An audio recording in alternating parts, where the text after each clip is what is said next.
You mentioned earlier that you are from Africa. Where? Duh.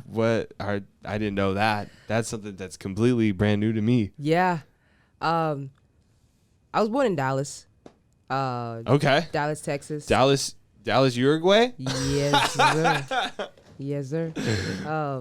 96. And then me and my mom, we moved to England in 2000, just 2000.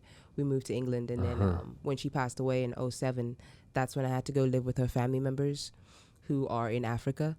Where in Africa? Zimbabwe. Zimbabwe, okay. Yes. And so I spent 7 years in England, 7 years in Africa. 14 years of my life spent in 2 different locations, kind of shaped who I am today. Let me shoot this intro. Hey YouTube, how's it going? What's up? It is Chris. You are watching the Xris Beltran podcast. Thank you so much for tuning in today. I got B.Kobayn with me in the building.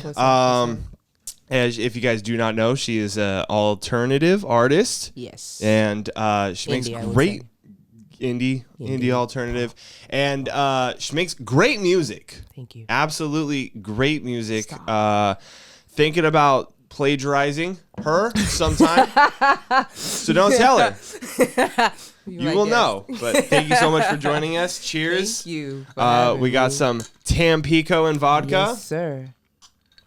The classic, because really good. that's how we roll. It's not overwhelming. So, half and half. jumping straight into it, your music. You just came out with a new song. What was it like the other week? Euphoria. Euphoric. Yes. Yeah. I would say about 2.5 weeks ago. 2.5 weeks ago. Yeah. Yeah. Sounds amazing. Where did Thank you so record much. it? At Uprising Sound. Okay. It's like the studio right above Let's Go. Okay. Yeah, it's All right. with Michael, one of my good friends. He's an amazing. I think I know him. Yeah, Uprising Sound. Yeah. I think I know my. Yeah. Yeah. I don't know. I forgot his last name. I haven't spoke. I don't think I've spoken to him since before COVID. So it's been a while since we've connected. I think it's Michael Fox. Michael Fox. Okay. Yeah. I love you, dude. I just forgot your last name. Yeah. That's how it is, though. I remember artist names way more easier than I know people's first and last names. Yeah. And so that's why I'd try to stick with, learning their artist names, because, it's always fun to just yell, I was good friends with Hobo Johnson. Oh, yeah. And so I would just always yell out Hobo. And people thought that was really weird, but I thought that's why I should keep calling him that, is because Hobo. It was funny. Yeah. And it's not a flattering name to call somebody. Right. Yeah. Right. Do you prefer just to be called Kobayn, or just B.Kobayn, or? Anything works. B.Kobayn or Kobayn is usually what some of my friends call me. But yeah, B.Kobayn is cool. Yeah. Where did you come up with that name? Is that? I did. Okay. I did. So it derives from Beezy, which is what I was called as a kid growing up in Africa. My cousins would call me Beezy. Okay. And so I wanted to include that with also one of my favorite artists that I discovered when I was 16. Okay. Nirvana. Yeah, of course. Yeah. I love Nirvana. Yeah. So I got a Foo Fighters flat. Hey. I'm on the Foo Fighters gang, but Nirvana was the big one when I was in my punk rock band. Yeah. Same for me. I was going through shit, and oh, he's good if you're going through shit. Yeah. Yeah. I was 16. I was a lost kid. I was just trying to find my way through life, and I bumped into fucking Something in the Way. I don't know if you know it. Yeah. And I course. just felt like he was talking to me. Yeah. I actually heard the first.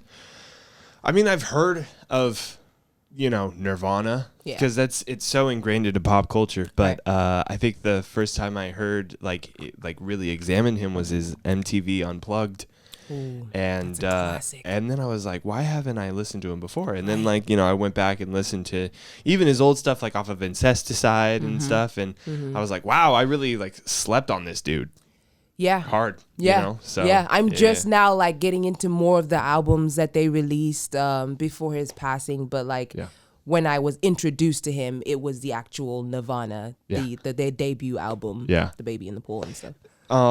Have you heard the like the AI generated Nirvana music that has came out? So there's this computer system that like analyzed all of his music. I would play it for you right now, but I don't want to get copywritten. But you have to look. I'll show you afterwards. They like analyzed all of his music, and then what happened was this computer took all of that and generated a song. Oh, I've heard of that. And, no ways. And it sounds good. Does it? It's like this particular song sounded really good. I think the lyrics were a little mishmash. Like it was because like, I mean it's computerized at the end of the day. Yeah, but like all of the guitars and the drums and everything sounded like Nirvana, and it actually sounded like a good song. Wow. So it sounded like new music from Nirvana. Right. So and I think that's gonna be that's gonna be the step forward in music. Like post I forgot what it. I can't say that word. But I can't say it either. But I know what you're talking about. But like that's gonna be like the next. Like I feel like we're gonna like start throwing out like new Tupac music or something. They already started, man. Yeah. I honestly don't know how I feel about that, to be honest, because I feel like, is that what the artist would have wanted, or should we just leave the music that they left and just let that be their legacy? You know.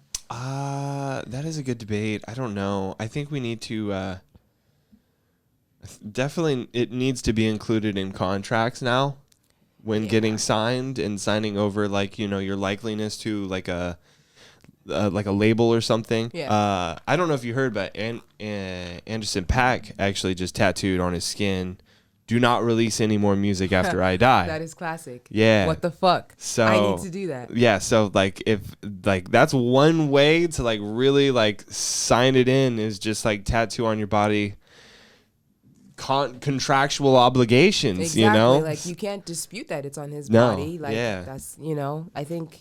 Would you mind getting a little closer to the mic? Oh yeah, sure. Yeah. Sorry about that. No, you're good. I think generally, to be honest, I think it's just quick money. It's just quick money for whoever wants it, because is it really for the fans? Or I mean, I don't know, because see, like, there's a lot of music that has been released since Mac Miller passing away, and I really enjoy those albums, and some of the stuff was actually mostly created before he passed away. Oh, yeah. It was just really hard getting it out, you know, because labels are just a stonewall for artists. They really it's are. a bottleneck of creativity, and it's really hard to get stuff out. So They're it's just unfortunate, but huge cock blocks. Yeah, they really are. You know, really are. And I've really got myself thinking. You know, I really don't want to be signed. I really, and like, you know, I just kind of feel like when you see these. I feel like nowadays, you know, we see a lot of pressure of like young people, like just blowing the fuck up, and then, you know, everyone's like, oh man, I gotta make it by 21, or like I have to be or it's not gonna happen. And then I kind of feel like now, like, you know, I'm almost 30, so I have seen people my age and younger have like made it and then like fell off or continued to go on, and it kind of seems like to me that everybody who made it when they were like 20. 19, 21, like they're fucked. Damn. Like either mentally or like even if they have their whole, like think of someone like Taylor Swift. Yeah. Taylor Swift literally has to remake her music in order to own the rights to the masters. Yeah, so did JoJo. Yeah, and it's like, you know, you're just getting fucked by the industry. Literally in the ass. Yeah, and it's getting even harder and harder with 360 deals. Those are the worst. They really are. Like those are literally, I don't know who made that, the 360 deals. Those are literally supposed to, those were made to fuck you up. They really It's are. such a crappy deal. It is. And most artists, they see money. And you know, they just sign. But something that I always said growing up is, if I do sign, it's going to be with the label that I've done my own research about and that I'm familiar with. Like, for instance, I really wanted to be signed to Cactus Jack. I don't know if you know that. I know. And one thing I told myself is I'm going to come with a lawyer. Yeah. I'm going to come up with a fucking lawyer so They don't want to hear that, but They don't want to hear that, but it's like, I'm not going to read it, but my lawyer will. Yeah. So is it, you know, Mm-hmm. and I feel like most artists that, because, you know, we're young, but I feel like most artists that are blowing up 19, 18 and just diving right into the music industry, just getting punched right in the stomach, I feel like they should come with a lawyer, dude. Do you really need to? And so many people complain about it and everything. And not only that, but like take, for instance, you know, an artist that I don't really care for, but a good example is Lil Xan.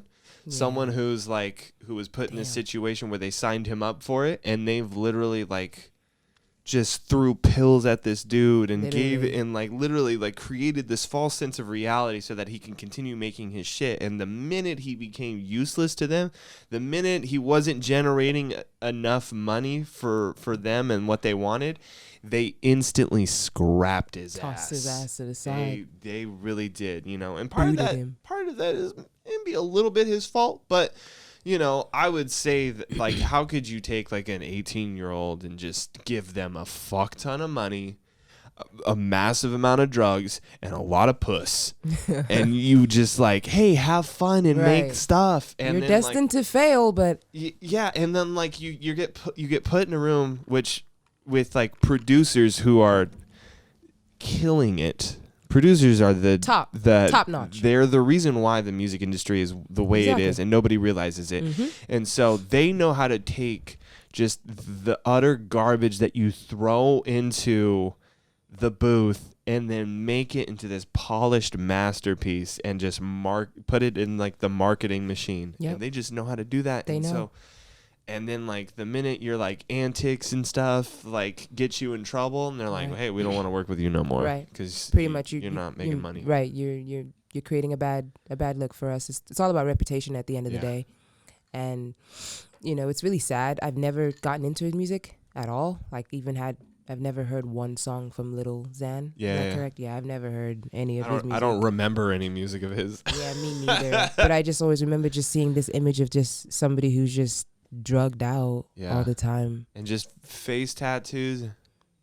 Yeah, this is his face. That's one of his albums. I don't know if you know. Literally, his eyes are barely open. Like, damn, do you know what's happening? Type shit. Like, are you aware of what's going on? Host and like other artists too, like Juice WRLD and stuff. Really got that hurt. Really, just like was on the conveyor belt and fell off. Like just because of like, you know, just.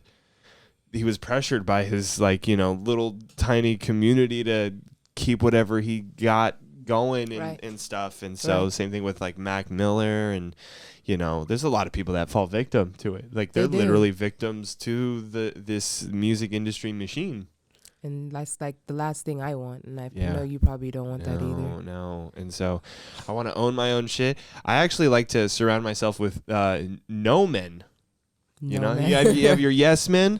I need no men because some of the ideas that come out of here are just like unfiltered. Exactly. You need someone who's going to tell you the truth. Like, hey, that's not going to work. No. But we can do this, or we can try this. You know, not just people who are just going to say yes to everything that you do. They obviously don't have the best interest. You're a money sign. Yeah. So, you know, that's very important to not surround yourself with people who think that you're the bee's knees. You know, you need to be humbled. You need to surround yourself with people that are, you know, that believe in you, but also kind of doubt some of the leaps of faith that you make up in your head. Right. You know? Right. Yeah. No, yeah. But so going back to your music though, what's like a lyrical like inspiration for your music? Like what do you write about? Is there like something? Is there like an image in your head that you write about, or do you just like whatever flows out, whatever comes out of the pen? Yeah. So it's weird because I can only write when I'm going through shit. Okay. I can't write when I'm happy. Yeah. That's not good. It's not good. I hope you break the spell. Yeah, me too. I really do, but it's like I don't know how to write happy shit. I think it sounds corny and goofy as fuck to me personally as an artist. I always tap into the right emotions when I am at my fucking worst. Yeah. And something beautiful in my eyes comes out of it. Yeah. Sorry, comes out of it. But it's usually in the car, my creative process. Okay. Door dashing, All right. Yeah, I used to DoorDash. I got a job now, but most of my music was written in the car. Still is. I can't sit on the couch and write something. I need to be moving. This is actually where I write most of my lyrics. It's just right at the table, on a loop, and then just get in there for 4 hours, just writing the same. Yeah. Write 100 bars. Get rid of 84 of them. Boom, you got your 16 right there. I'm taking that. I wish I could do that. Yeah. It's like I gotta be on the move. Yeah. When I'm writing. I can like literally write if it's like a kickback or a party, and I see something that's inspiring me or something that I feel at that present moment, I'll just pull out my phone, get my notebook, and just start typing shit. And when I'm in the car, compose it, put it together. Yeah. Do you like for your writing process? Do you like make a beat, or do you play like guitar to it or something? Like, is there something like a step-by-step process that you go through, or do you just write the lyrics first? I write the lyrics first. Okay. And then so it depends. Like, if I have lyrics already written, I will look for a beat. And then I will try and insert the lyrics that I have and try and see if it goes along with the beat the way I envisioned it in my head. But usually I listen to what I'm hearing and then I write as I go along. Yeah. So like the beat will be playing in my ears and I'll start writing as I go along. But yeah. I hate writing lyrics just by himself. I don't like to do that because sometimes the music makes me think of something silly or like, real. Right. And that's what it is. Yeah. That's what it is. I need to be touched by what I'm hearing in order for me to write anything. Yeah. If it's a dookie ass beat, I'm most likely not going to be inspired to write anything. Yeah. But like the beat, like the Euphoric, when I heard that beat, I was just like, whoa. Yeah. I was like, whoa, I need to write. So that beat was crafted before you even wrote lyrics to it? Okay, nice. Yes, sir. All right. And then I love your other song, I Bet You. Yeah. That is like my favorite jam. No ways. Of this year. Thank you. Yeah. What especially like locally too. Yeah. Like it's like I don't, I have I know a few people that like write a lot of music and have been put out some stuff, but like that one is the one that I've listened to probably the most this year. That one will definitely be up there on the Spotify repeat playlist for a while. That is what's up. Yeah. Thank you so much. Yeah, and I like the style of it too. Yeah. And I think it's a good mix with some of your like older stuff, and I kind of like I like it when artists do like a lot of genres, and they somehow like they do like more rockier stuff, hip hop stuff, and more electronic stuff. Yeah. And they kind of like are fluid in that spectrum, and that's what I really like about a lot of new artists nowadays. Because I don't like when someone drops like 16 tracks of like literally the same song, and literally, dude, that is something that I had a problem with growing up. I would listen to my favorite artist's album and I couldn't help but realize that every song sounds the same. Yeah. And I get it, that's your niche, Yeah. That's like your signature. That's your signature. But with me is I would never want to be subjected to a certain genre. Because I know I'm capable of tapping into wherever my ambition takes me, wherever my emotions take me. Oh yeah.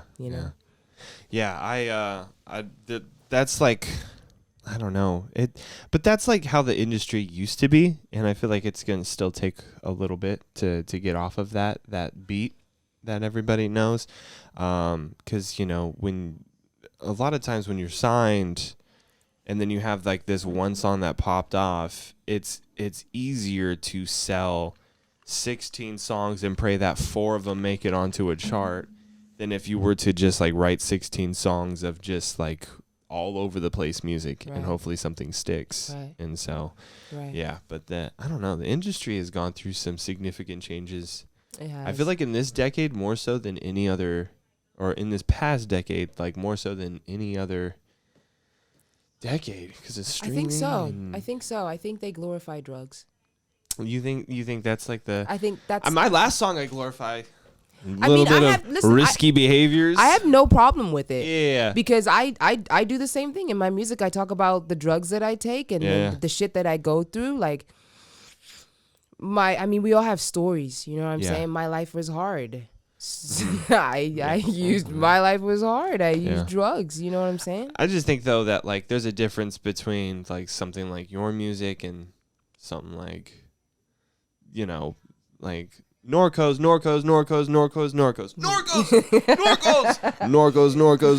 Like there's a huge difference. Right. Yeah. Right. I'm trying to.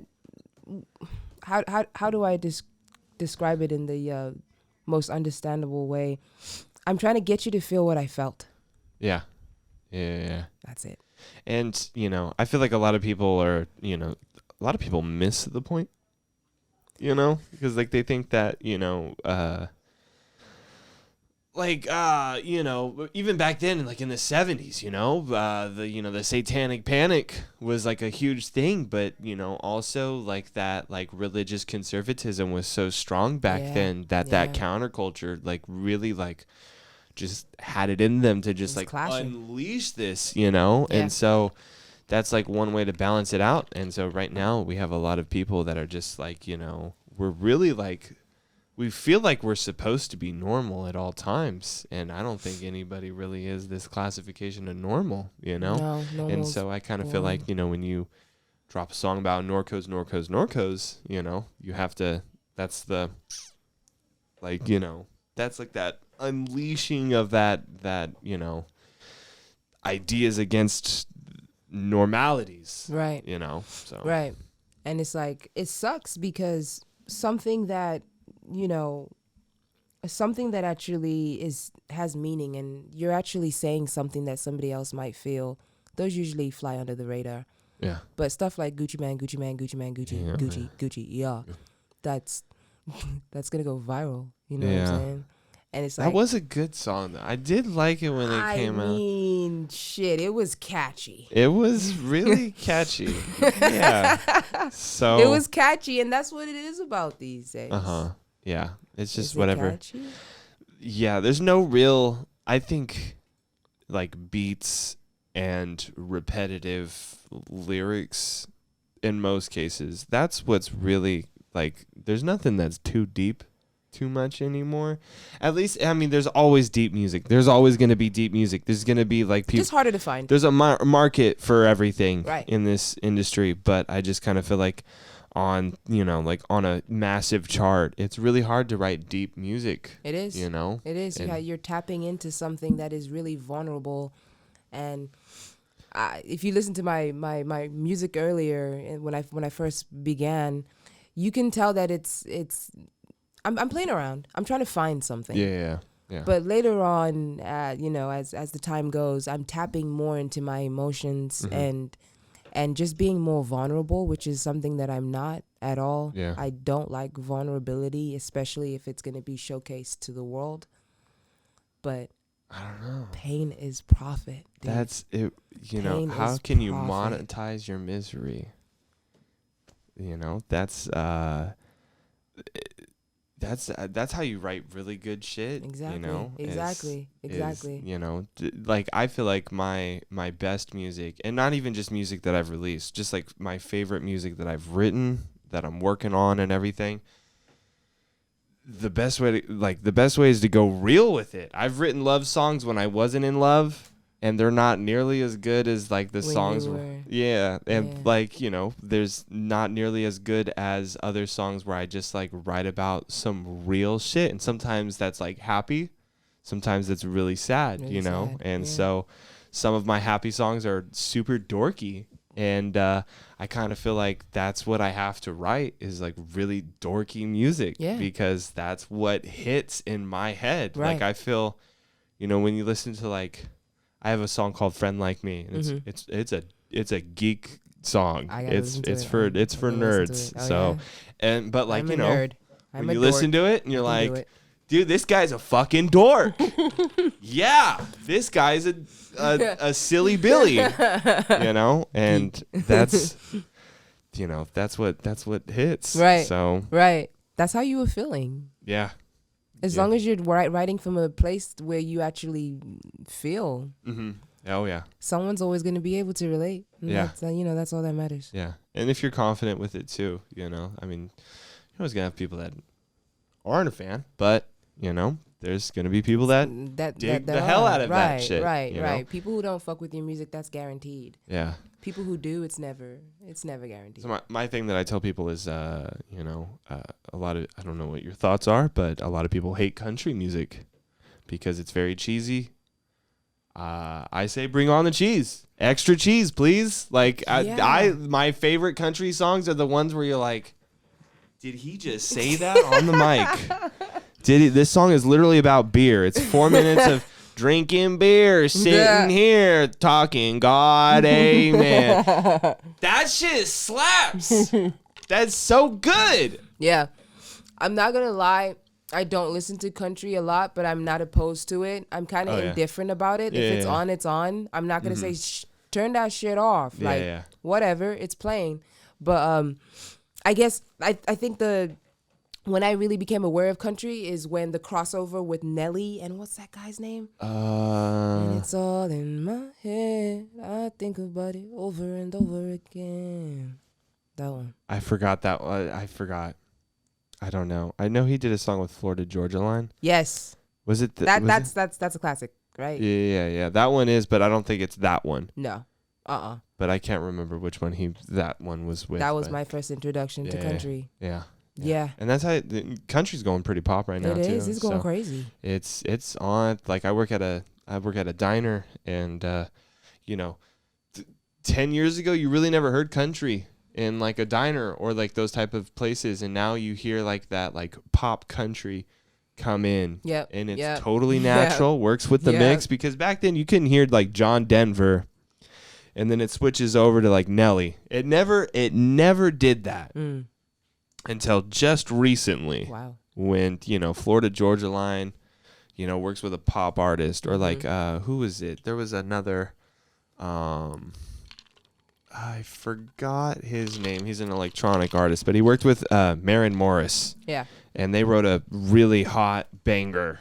And she did like a little bit of country twang over like some electronic music. Oh, wow. Diplo made a song with Morgan Wallen.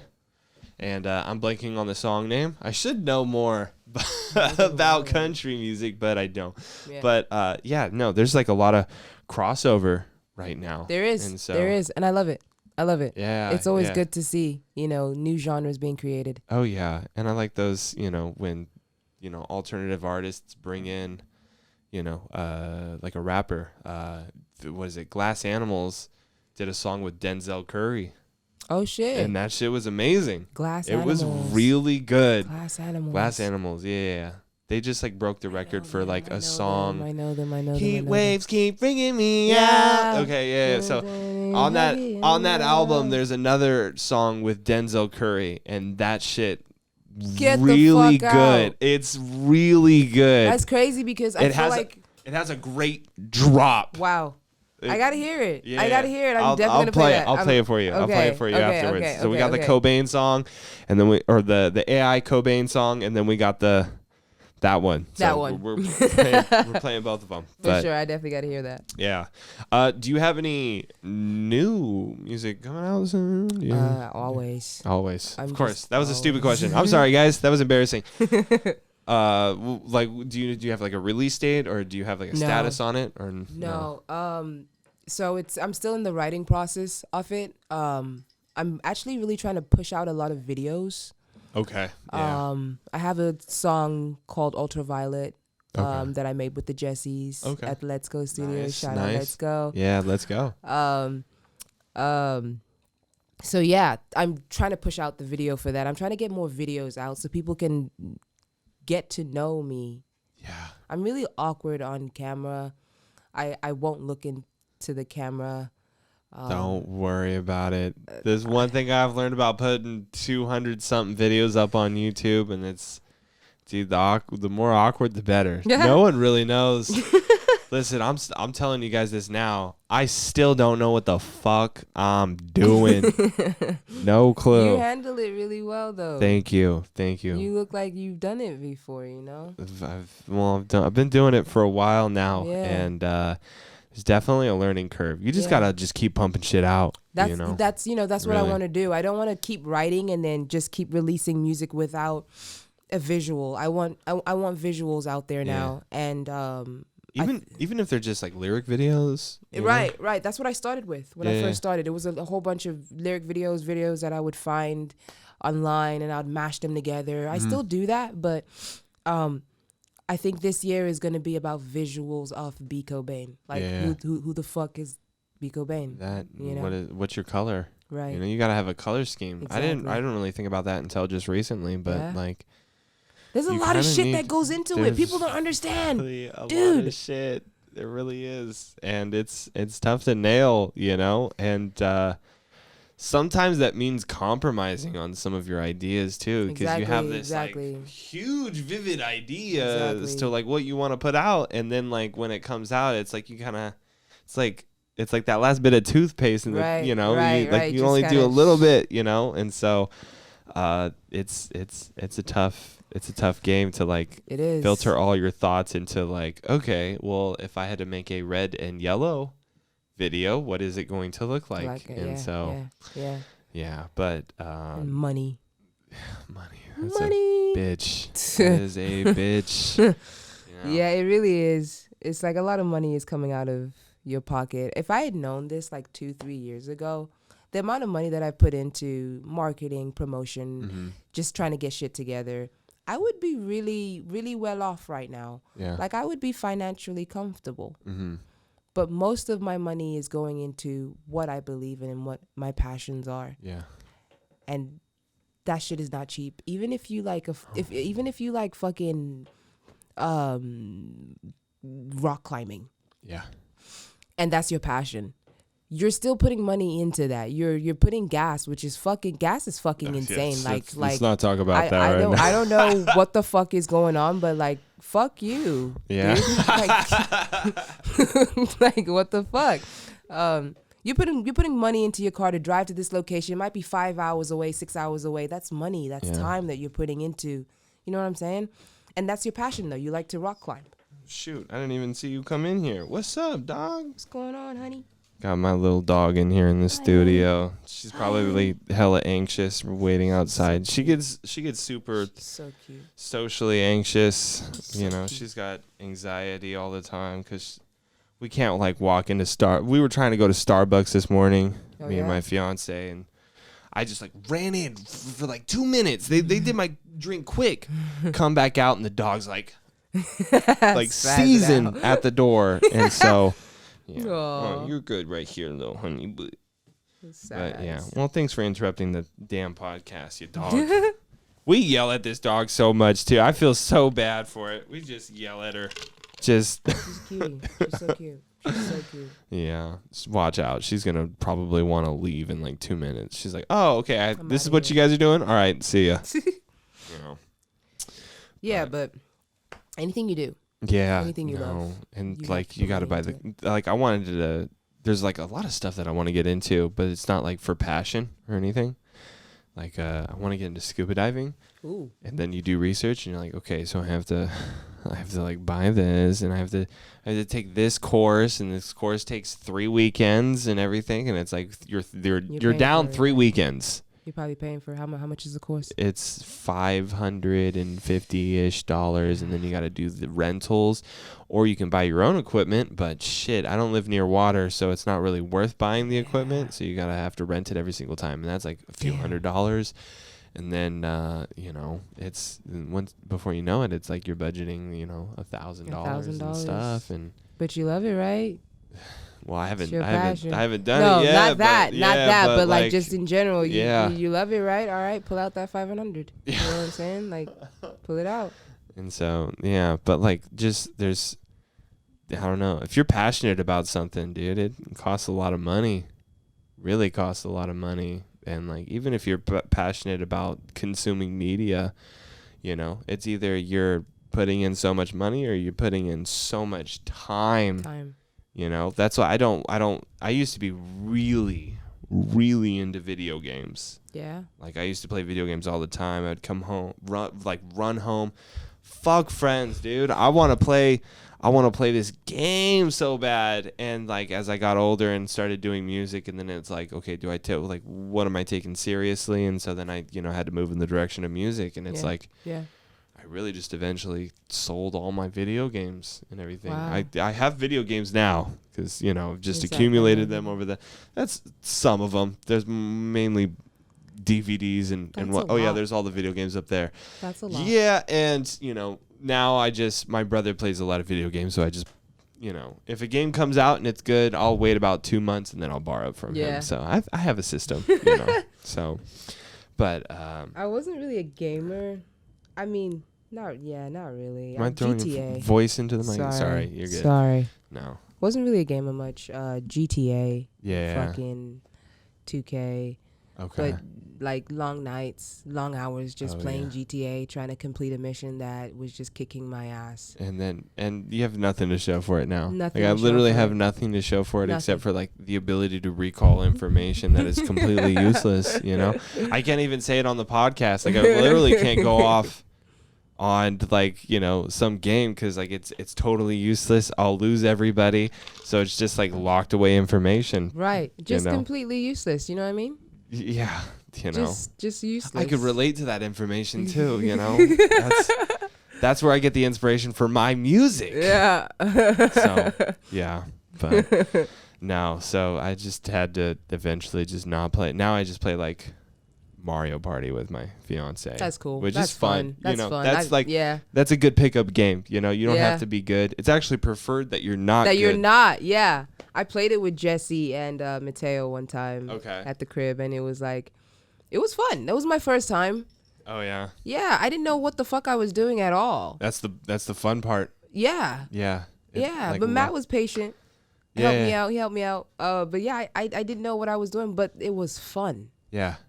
Oh, it's like something like Mario Party too. It's like one of those games where you play and you'll be really good at it. Like I've played a lot of Mario Party now. Yeah. And then like my fiance comes in and she beat me at half the games. Yeah. All because she knows how to like and it's just like, oh, okay, I get this motion. And I'm like, I don't get it. Like there's this tricycle game. Yeah. And you gotta rotate the little controller like this.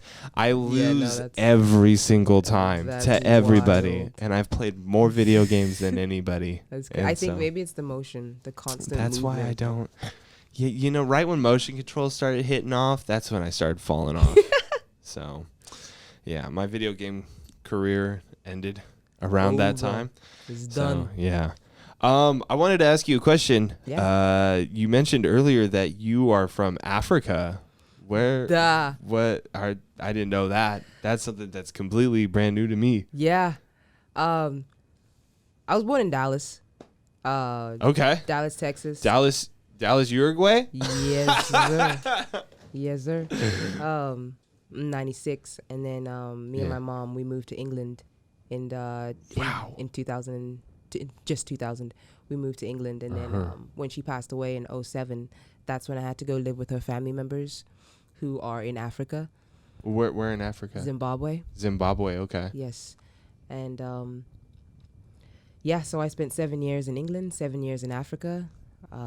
14 years of my life spent in 2 different locations, kind of shaped who I am today. So you've really spent a lot of time in 3 different continents. Yeah. And it's like I hate telling people because they always think it's a vacation. They always think I was like backpacking and just having a good old time. In Africa? Yeah, and in Africa and England, when I tell them, they're like, they think it's a vacation, and I get it. They don't know why I had to do those things. Yeah. And it wasn't like I spent 2 weeks there or like a month. It was 7 years. That's a life. You had a life. That's lifetime. A life. Yeah. That's a life. Yeah. And yeah.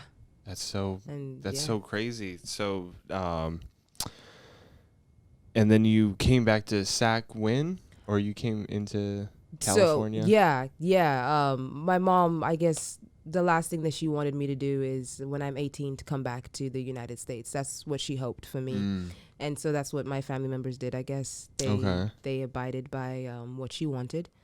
And when I was 18, I came to California, the Bay, San Bruno, living with family members. And then 2018, that's when me and one of my cousins, we branched out to go live by ourselves. And Sacramento was the most affordable place because the Bay is just, you can't. Jeez. You can't. You're Don't a slave. get me started. Like you're it's slave. Impossible.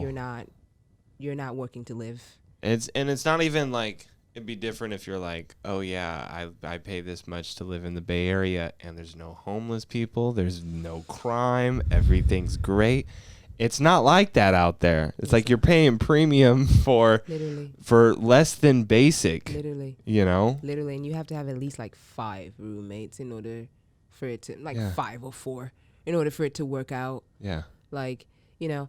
How does the economy even survive out there? I'm surprised nobody just like, I'm surprised like there isn't a mass exodus out of the Bay Area. Like there is. I'm talking thousands of people leaving. Me too. Yeah. I'm surprised. I don't know. I heard tech companies are moving out of there, but my 18-year-old self could not It's not able doable. to obtain a life in the Bay Area. I can't even do it now, and I'm almost 30, but I couldn't imagine being 18 years old and being like, okay, I'm going to move out somewhere in San Francisco or Pretty Oakland much. or like Pretty much. Oakland was an option, but it was just like, Sacramento, you can pay your rent and have something left over to do something with your life. You can be, you can exist as a human, you know? So yeah, and now I'm here. So going back to Europe, you said you lived in where? The UK? England, Manchester. England. Okay, Manchester. Manchester. And Manchester United. Do you like soccer? I do. You do? I do. Okay. Manchester United is my favorite team. Okay, I used nice. to be Chelsea, but they just never win. So I kind of Don't you hate that? Yeah, it is what it is with them. Moved out in Manchester. I think it's because I lived in Manchester, and when you live in a certain area, and whether it's football, soccer, whatever sport it is that is like dominant, you fall into being a fan, of course, like by default. Yeah. So yeah, Manchester. Yeah. That's where I grew up. Yeah. And then what was like the lifestyle changes from like living in Manchester and moving to Zimbabwe? Huge. Like what? It was like a kick in the fucking jaw. Really? It was so different. Yeah. First of all, the weather is, I'm sure, is like England. Everyone knows England is gloomy. It's like the weather like outside right now. It's like it's just kind of like, it's like Seattle at all times. Yeah. You know? And it's so far much north. I didn't realize like when you match up United States and Europe, you're talking about like most of Canada. Pretty much. You know? Yeah. And like Spain is like where California is. Mm-hmm. You know? Mm-hmm. And then like from there it goes all the way up. Up. Europe is pretty, imagine it being pretty fucking cold out there. It was cold as shit, but it's like you adjust to you know, to the surroundings that you're in, and that's exactly what I did. But and then Zimbabwe is sunny. Yeah, you know, I mean, you know, that's good. Was it like dreadful hot though? No, I mean, the thing about Zimbabwe was when it's hot, it's hot. When it's cold, it's fucking cold. Yeah, I'm sure. When it was cold, it was fucking cold. Was it humid or was it? It was more dry. More dry. Okay. More dry with hella mosquitoes. Oh no. Yeah, they sucked me out. Yeah. They got my arms, they got my legs. Luckily that shit cleared up, but I was very insecure about that. Really? Yeah. It was like to like a point of insecurity. Yeah, because I was just like, why do I have all this shit on my skin? Like, it's because I was getting bitten every night. And it's like, they're so quiet. They're so quiet. And by the time you hear them, they've already got their blood. Yeah. Just like little vampires at nighttime. Damn. Yeah.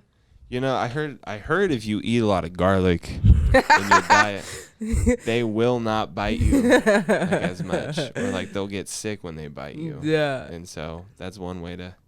I wish I could have told you that when you were living out there. You know, yeah, just that would have been helpful. Just eat some garlic toast and you'd be good. You know, so.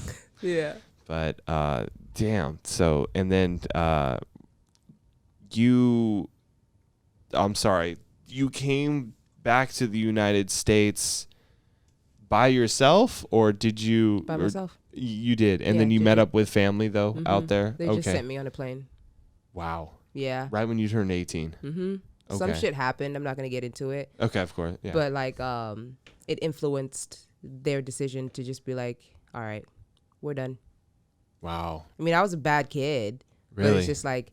You don't seem so bad. You seem very nice. You know? Yeah. I'm an asshole. Sometimes when it's necessary. When it's necessary. Yeah. No, I'm nice. But yeah. But I was a troubled kid. You know, I fucking grew up in Manchester. Like, are you fucking kidding? They throw chairs at their teachers when they're told, Really? Yeah, the kids run the school. I don't know about now. Are they shitty kids? Are there some hella shitty? Shitty? Really? Because I mean, hella shitty. I feel like California is pretty well known for no. just having shitty kids. I don't know, like dude. California, the students in California, that's top notch compared to England. Where, like, I don't know about now. That's the thing. I don't want to speak on. Of course. Yeah. From 2000 to 2007, we ran the classroom. Oh no. Yeah, if we didn't want to do the work, we're not going to do it. That's awful. Pretty much. Education, like, during that time, that's probably the worst place. And it's like, don't come for me, all right? it's probably like the worst place during that time period to have a kid getting an education in England. There was none. We did what we want. We did what we wanted to do. Wow. So I'm so happy that I moved to Africa because that's when real education started to. Really? Yes. Okay. Yes, that's when I my vocabulary started to sound like actual English, and my sentences was making sense, and I was more, I don't know, I would say intellectually aware when I moved to Africa. Like, education is serious in Africa. It's not a fucking joke. Is. It's not a fucking joke. Like, and what you're doing. They'll take you out back. They'll take you out back. Don't need to say more. I'll take you out back. I mean, sometimes they don't have to take you anywhere. Getting your ass beat right there in front of everybody. Yeah. It is what it is. Shit. Wow. But that really structured my education. So I'm so grateful. I'm so grateful for moving to Africa. At the time, I was just like, what the fuck? Like, why is my life changing so drastically? But it needed to. Yeah, it really does sometimes. That's where, like, the real growth is, you know? That's where the growth came. I kind of feel like a lot of people get very anxious or depressed when their life doesn't have that, like, rapid change that they're looking for, you know? Because it's really hard nowadays, I feel like, to really change your surroundings, especially because of, like, you know, you can move across the country and then you're still online, you're still seeing the same things, you know, nothing really, like, changes. Nothing really changes. And, you know, I'm moving to a different continent. We'll definitely do everything. that. The food? What's better? Oh my gosh. Well, let me ask you. So, like, you know, Mexican food from California or, like, food from Zimbabwe? So here's the thing. I got into Mexican food, I would say about 3 years ago, because it's very recent for me. Yeah. I didn't understand it. I didn't understand the whole burrito thing, the whole taco and the soft. Really? Yeah, I was just like, why is it soft? Isn't it supposed to be hard? And like, yeah, they have hard shells. They have soft shells too. But I got into Mexican food recently, and I'm realizing that the similarities between Mexican and African food is fucking insane. They're so similar. Really? Yes. Yeah. Like, I have a couple Mexican friends. I tell them, I let them know that our food is like the African food and Mexican food. It's like it's almost like a crossover in some way because they're so similar with. Is it like spice wise, or is it like the vegetables that they use, or is it like the meat? Is it like the combination of everything? It's the meat, spice. Uh-huh. Yes, everyone knows that, you know, it's not an African dish without fucking spice. 'Cause, like, and that's like a specialty in Mexican food. Like you gotta throw that fucking jalapeno and whatever spices that they put. Because in India, I mean, they have very similar food to like Mexican food. It's just that the spices are completely different. Yeah, they're different. But the way that they're prepared and the way that they're served and everything, they're like almost identical. Almost, yeah. Yeah. Yeah. Very similar, but Did you have like Mexican food in Manchester? no. No, not at all. That's Not unheard at all. of. I didn't even know what Mexican Not was. even, you didn't have a Taco Bell out there? No. Oh, God. Oh, no. I don't know. Oh, I don't man. know if I was alive, to be honest. I don't know. I was just kind of there. Yeah. But really. my first introduction, I'm so glad I came to California. My first introduction to fucking Mexican food was when I stepped foot in California. My aunt got everybody burritos. I was just like, this is huge. So it's a thing though, like when you have Mexican food in California, the dirtier the restaurant, the better the food. Don't know how that works, but hole in the walls. When you go to like a taco truck during lunchtime, where like the field workers are going, it's smacking. It is so good. Whew. How did we nail it? Man. And I heard it's pretty bad everywhere else in the country. Apparently, it's really good in Texas. Yeah, there's so like the southern border states, they're pretty good. But like if you go to like a like a Los Jarritos in Montana, it's gonna make you very depressed. Yeah. So yeah. It's not going to be great, but we have it pretty well here when it comes to food in California. There's so much like diverse food here. There is, and it's like I still somewhat bump into restaurants that make me feel like, oh, this is home. Like, oh my gosh, this tastes like home. Was there like a Zimbabwean like specialty dish? Oh yeah. Yeah. It's called sadza. Sadza. Sadza. Sadza. Sad. Like sad? Sad? Sadza. Sadza. Sadza. Sadza. There you go. That was perfect. I don't even want to say it again. No, that last one was good. Okay, that good. was good. Good. Yeah. Okay. Sadza, that's their traditional dish. What is that? Vegetables, meat, any choice of meat, usually beef, with mixed in with some stew, and then the sadza right here. Do you know what fufu is? No. Yeah, I gotta show you a picture. Okay. It's like this. It's like this big white. It's soft, right? Like mashed potatoes consistency. Yeah, but a little bit harder. It's enough for you to be able to pick up your meat right there and your vegetables right there. It's like it's not as loose as mashed potatoes. Okay, so it's like a little bit more thicker. A little bit more thicker. Yeah. There you go. And they have it in Nigeria. They have it in different places, but it's called different. They have different names for it. Yeah. But in Zimbabwe, it's sadza, and yeah, I miss it. Did you ever travel when you lived in Zimbabwe? Did you ever go to like other countries out there? Or were you pretty locked? Okay. Yeah, went to South Africa. South Africa is really close. Okay. Really, really close to Zimbabwe. Mozambique. Mm-hmm. That was cool. But yeah, just those three places. So South Africa, which is if anyone asks me where would you recommend to go to in Africa, I would say South Africa. Really? Yeah, because when it comes to the economy, they're a little bit more developed. Mm-hmm. They're way more on they're Americanized, but at the same time they still have their culture. It's still very much African, but in terms of economy, they're way more developed than Zimbabwe at this present time, and back then.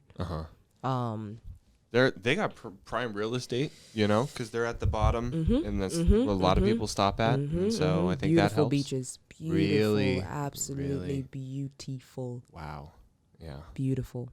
I need to do a lot of travel. Yeah, There's man. so many places that I need to go. If you're gonna go to Africa, that is the spot. Yeah. Okay. That and it's like very culturally rich too. Very. Okay. Very. Yeah.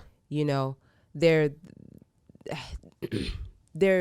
moving from the last time I checked, they're moving in a direction that is like we want to be recognized as a country that is developed, because a lot of countries in Africa are underdeveloped.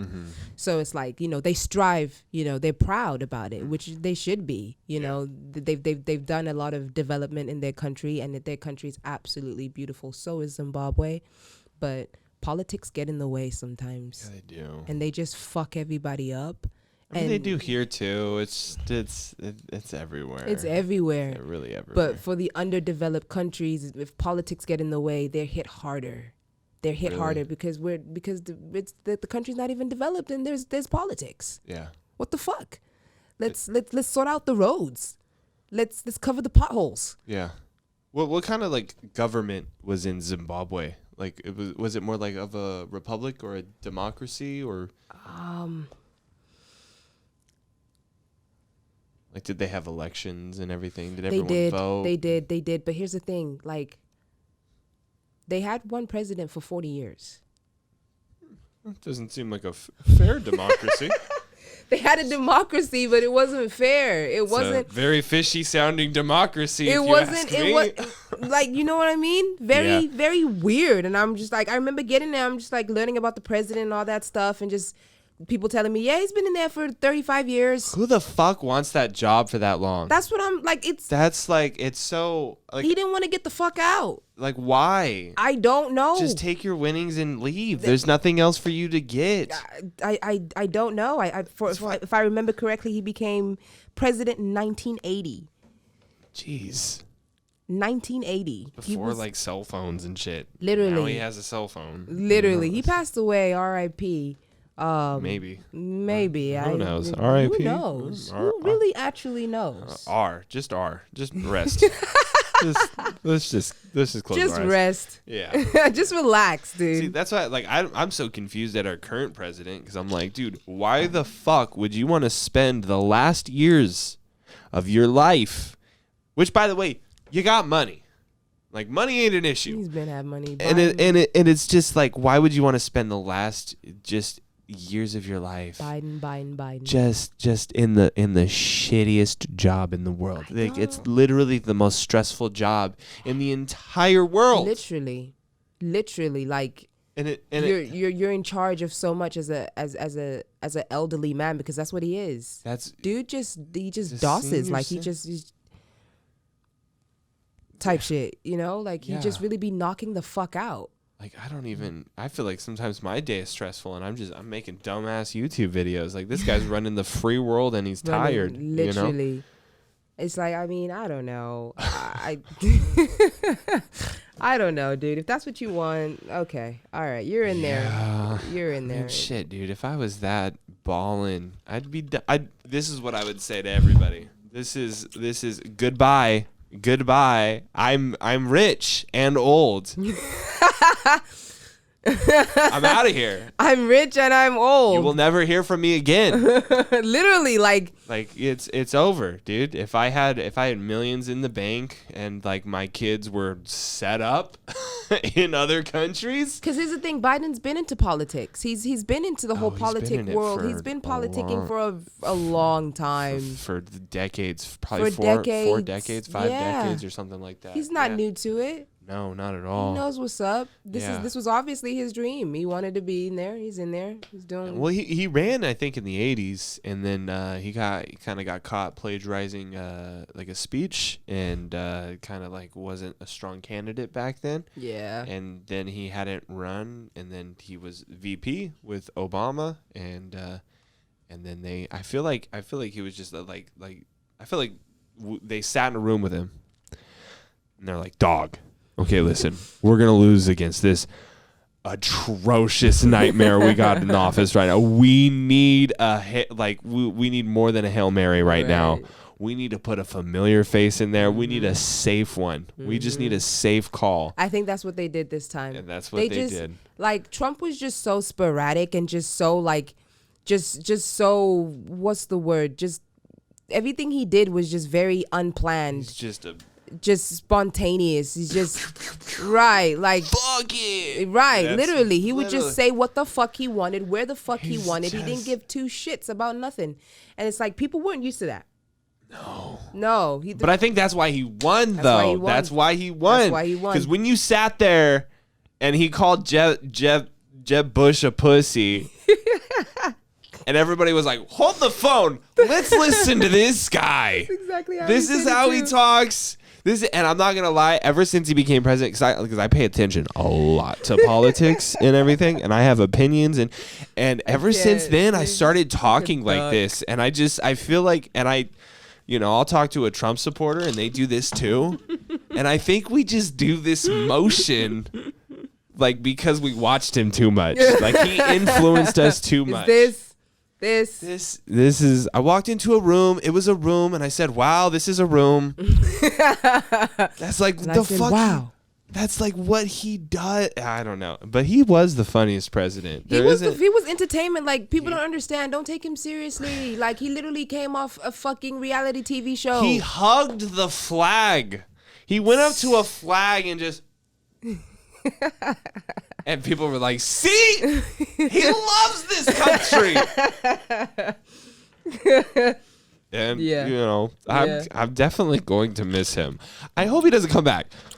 But a little part of me, he had his fun. Yeah, it was cool. We're good. And so, did you hear? So, do you know the Nelk Boys? No, they're like a YouTube group. They have a podcast. They do very similar thing to like my project and everything, but they're like real frat culture. Okay. And they had him on for the podcast, and so they asked him, what are you? Do you DJ? Do you spin? He goes, no, I don't DJ, but I like to pick. I pick the ones that I like the most.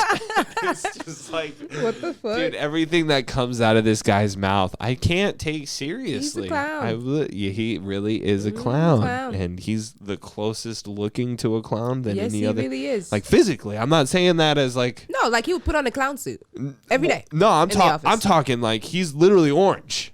Like, he's literally like. Yeah, that was weird. What was up with that? When rich white people. Yeah. Here's the thing with rich white people. Yeah. Sometimes they like to look young somehow, and they want to appeal to the youth. One thing that they do is they just get a spray tan. They see, if I start losing my hair, it's off. It's off. I'm rocking the Johnny Sims. Yeah. Yeah. I'm not going. I'm not doing no comb home, no toupee, no nothing. This is the new look now. Because I'm not going to that. Just accept it. It's happening. It is what it is. Yeah, and it's really hard for some people to just accept the way that their body ages. And for him, it's just they gotta fucking.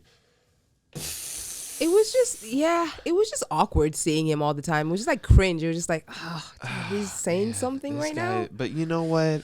I did feel a lot more safe when it came to worldwide or international politics. When you had a motherfucker on Twitter saying "fuck around and find out." I felt safe. He really acted like he was about that life. Yes, like Twitter fingers. This is a story that people say, but he actually went up and met Putin, and he sat with Putin, ate with Putin, talked to him for hours and everything, and they were taking pictures, and then he leaned in and he goes, "If you ever attack Ukraine, I'm hitting Moscow." Walked away. Are you serious? Walked away. Trump did that. I believe it. Yeah. This guy's fucking. I'm not gonna lie, that's pretty bad. That's why, like, so I get worried when we elect Democrat politicians, because when we elect Democrat politicians in internal affairs and everything inside domestically in the country kind of calms down, but then everything outside the country goes haywire. And then when we elect a Republican president, everything in the country goes haywire, and then international and foreign politics is kind of more safe. Yeah. So it's this really like catch-22 with who we put in that damn White House. Pretty much living here for about 5-6 years, I've realized that the Democrats are just they're just wolf in sheepskin. Oh yeah, they're just wolf in sheepskin. They're like, oh god, everything's okay. Sit here. It's soft. It's all right. Yeah. You're going to sink into a black hole, but it's okay. We got you. It's okay. Democrats is... It's totally okay. I'm rich. Right. We're going to... Everything is fine. You're fine. I'm not angry because I'm rich. Don't worry. Calm down. Right. They just kind of put a Band-Aid over something that needs serious medical attention. But with Republicans, one thing I respect dicks. how fucking blunt and... Yeah. They're dickheads. They really are. They really are. But they're to the point. Yeah. They're to the point. They don't fuck around. They don't fuck around. No. And I'm neither. But it's like I observe both parties. Yeah, I see how they both behave, and Democrats is just shady vibes. They're man. just they're like con men. It's just shady, you know what I mean? But Democrats is like, yeah, I'm gonna fuck you over. Oh yeah. We're gonna fuck up the city now. Yeah, we're gonna take money. We're literally taking money. Minorities? More like who-norities? Who-norities? Fuck them.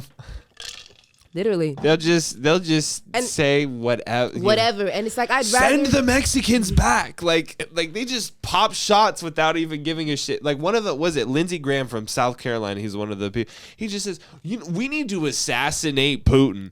I agree, but you can't say that on Twitter. You can't fucking say that. What the fuck are you doing? You're putting us in a hard spot. Like I get it, dude. I get it, but just chill. You gotta be strategic. Yeah, you gotta be strategic. Don't say that. They're not strategic. That's what they lack. Yeah.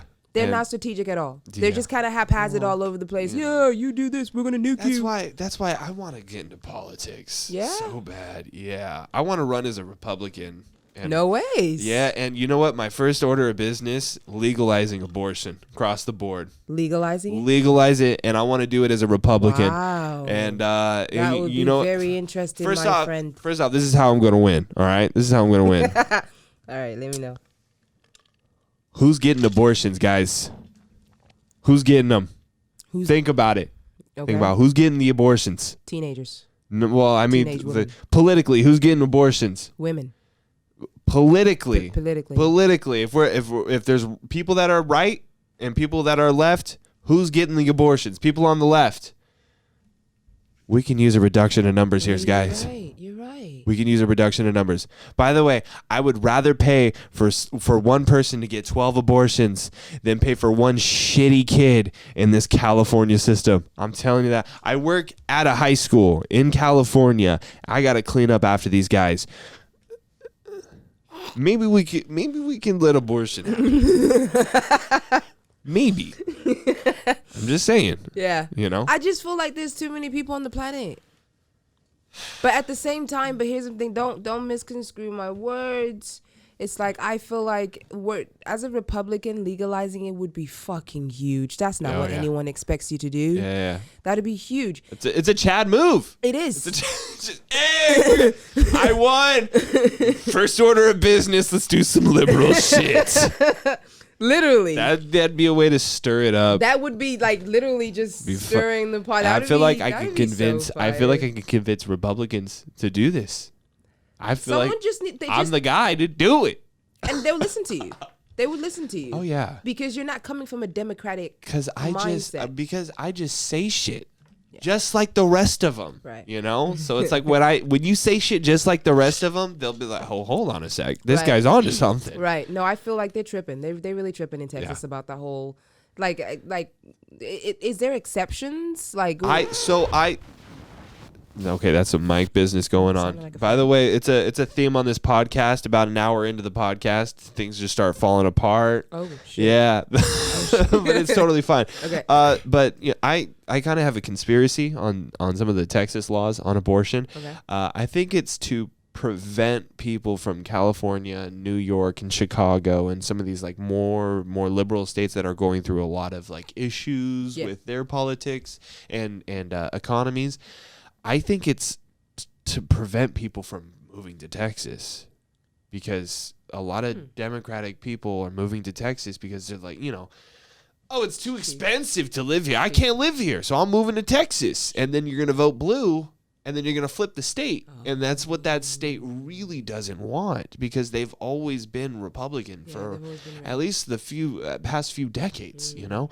And so I just kind of feel like I feel like it's more of a ploy. You know, of course, I feel like some people really believe that, you know, you shouldn't have an abortion. Right. But like, I do kind of feel like they're kind of using this as like we don't want you Californians here. Really? Yeah. I just get that vibe from that perspective, because it's like 6 weeks. Women don't even realize they're pregnant 6 weeks into a pregnancy. Exactly. And they don't have a special instance for, like, if it's incest or if it's rape. If you were raped and you found out 2 months later that you're pregnant, you got to leave the state in order to get an abortion.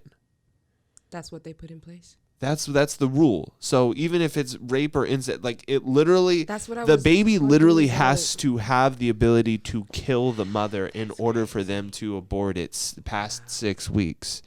And so I just kind of feel like that they're just lying to you. They're convincing, like, you know, the greater amount of people that this is a moral issue, and then upstairs they're saying, hey, you know what, we don't want these fucking dudes here. Damn. Yeah. That's fucked up. That's really fucked up. I like the sound that's playing right now. It's just like static. Well, I mean, that's in a way. I guess that's pretty strategic in a way. It sounds like they know what they know what they're doing, because enough Californians will turn it blue. Yeah. Over there. Oh yeah. It's all of these laws, and like most of it is just power plays. You know, they don't really believe in the morality of certain things and everything like you think when Nancy Pelosi put on that kente cloth and kneeled in the middle of that hall and then, you know, like, she don't give a fuck, dude. Don't give a damn. She don't give a shit about anybody. She was probably thinking about what fucking coffee they put on her table in her office at the time. And it's so just, she can get to her bagel, croissant. It's like, thank God that's over. All right, I'm gonna go hop in my jet and fly back to San Francisco. I'm gonna have a fucking mojito. That's just who she is, dude. That evil bitch. Yeah, I believe it. She didn't. Just looking at her, you can tell she didn't give a fuck. She did not give two fucks. She doesn't. No. And that's just how Democrats play, you know. Yeah. Well.